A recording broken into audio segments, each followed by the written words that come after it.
Okay, this isn't me. This is Aaron Winters. I've known him a long time.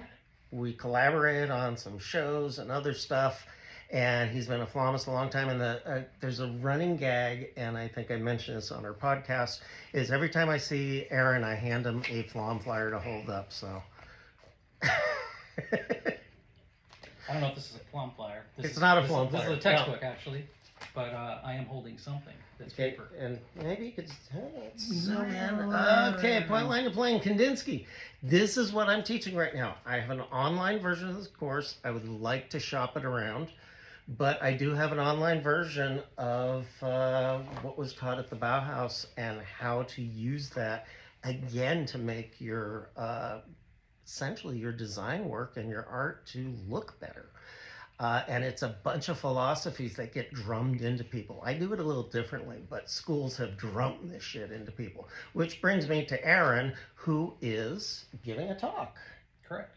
And so stop reading, give me a talk. So, what is your talk, and why should we go to it? It's in Sacramento, right? It is. It's at the Urban Hive as part of Design Week Sac, or Sacramento Design Week. This is a better composition. Okay, there you go. And it will be on Saturday, the 19th at 3 p.m. There's lots of other things going on that week. Look it up, designweeksac.com, I believe, or you can go through the CCA website. That's Capital Creative Alliance.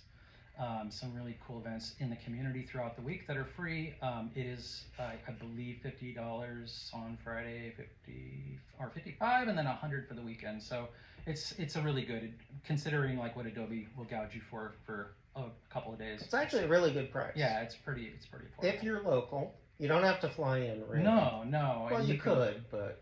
And if you're crafty, arms are tired. Take the train in, and you don't need to pay for parking or worry about it. It's right by Doco, very central. It's a pretty cool spot. Anyway, beautiful building also. So, anyway, enough pitching. So Art Nouveau building. I'll throw that in. Okay. It's a beautiful Art Nouveau building, it's really which cool. is one of the few in Sacramento. All right. And I think a former bank. Yes. Anyway, enough about Sacramento's downtown heritage. So my talk, so I am talking about perspective. And a lot of times in the visual design, visual communications field, we go, oh, perspective, that's the thing that makes the little things in the background look further away.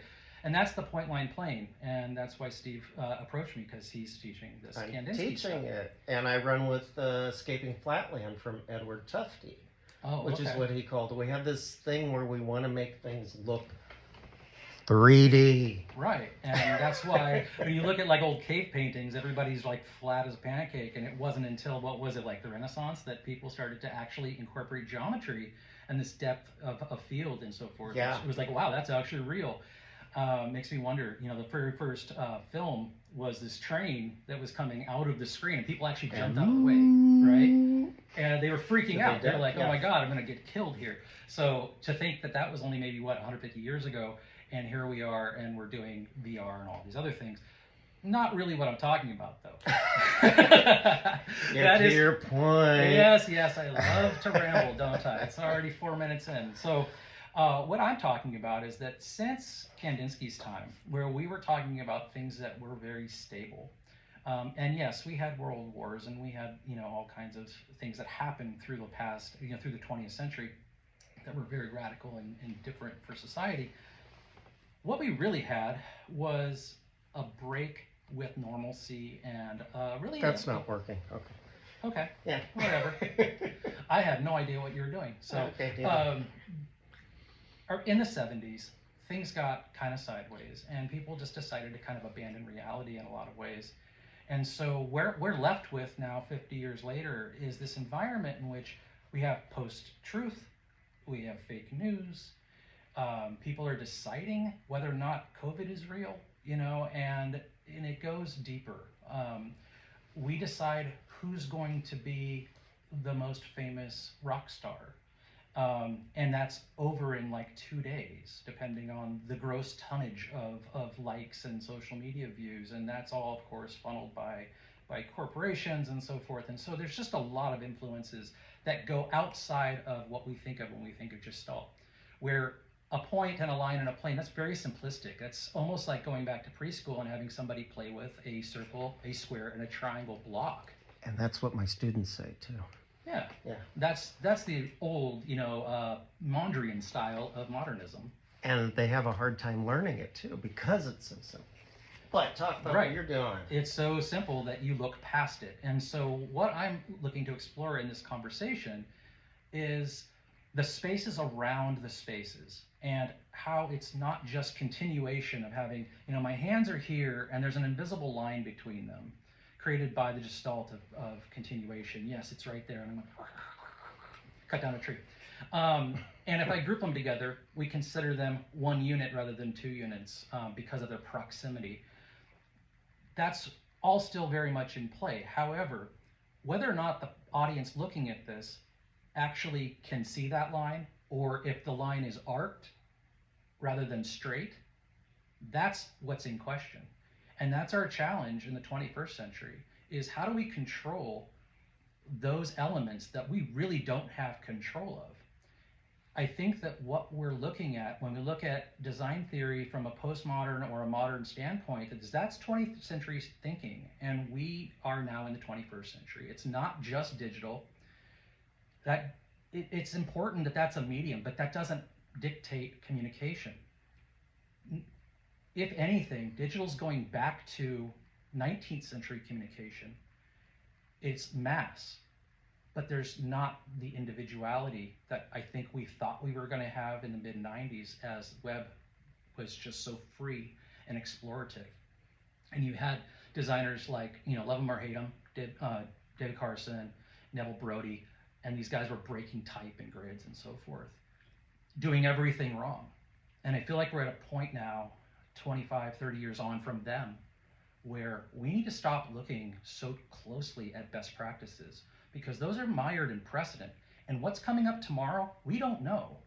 And as designers, you may have noticed, there's a lot of talk about, AI is coming from our jobs. No, really lame design is coming for your jobs. Things that can be done in Canva or things that are like WordPress themes, that's coming for your job.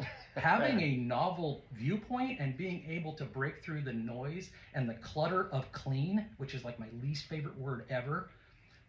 I saw, this is a little bit off on a tangent. I saw a conversation in the LinkedIn comment section, and I know, don't read the comments, but somebody posted their website, and the first comment was, "Wow, I love it. It's so clean." And the next one was, I flip out when I see students doing that, and then I have to go take a break. But the response was, it really captures a spirit of empathy and storytelling.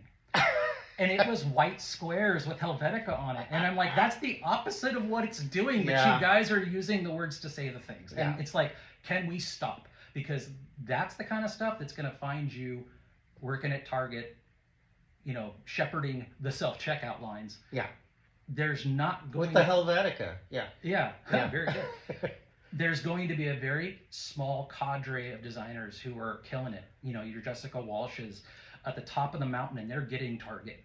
And then the rest of the designers are going to be like, I'm trying to be a freelancer, or I'm doing this, or it's a side hustle. We are getting to a point where the work will be there. It's just going to condense so small that you really have to find a way to stand out. And by following these, adhering to all of these shoulds, you're really doing yourself a disservice. And so by fostering this idea of experimentation,